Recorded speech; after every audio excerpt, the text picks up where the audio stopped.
எங்களை நேசிக்கிற தகப்பனே, இந்த நல்ல நாளுக்காக உம்மை துதிக்கிறோம் அப்பா.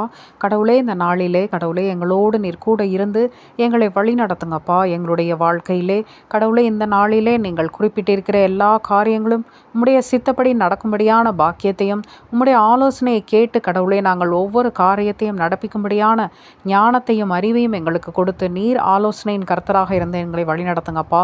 எங்களுடைய போக்கிலும் வரத்திலும் இருந்து எங்களை ஆசீர்வதித்து வழி நடத்துங்க ராஜாவே.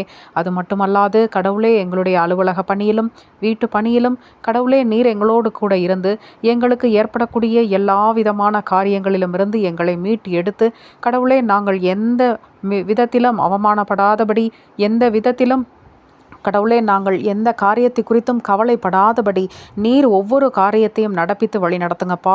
கடவுளே, இந்த நேரத்திலும் சுவாமி தனிமையில் இருக்கக்கூடிய ஒவ்வொருவரோடும் நீர் துணையாக இருந்து அவர்களை ஆதரித்து வழி நடத்துங்கப்பா. கடவுளே, பொல்லாத கடவுளே எண்ணங்களை கொண்டு வருகிற சாத்தானின் கைப்பிடியிலிருந்து நாங்கள் கடவுளே மாட்டிக்கொள்ளாதபடி நீர் எங்களை பாதுகாத்து வழி நடத்துங்க ராஜாவே.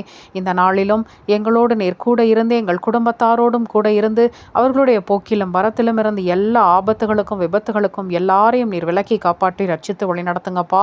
இந்த நாளிலே கடவுளே திருட வேண்டும், கொலை செய்ய வேண்டும், கொள்ளை அடிக்க வேண்டும், கடவுளே எத்தனையோ பலவிதமான கடவுளே கடவுளுக்கு பிரியமில்லாத காரியங்களை செய்ய வேண்டும் என்ற எண்ணம் கொண்டிருக்கிற ஒவ்வொருவரின் மனதிலும் நீர் பேசி அந்த எண்ணங்கள் கடவுளே நிறைவேறாதபடி கடவுளே நீர் பாதுகாத்து வழி நடத்துங்கப்பா.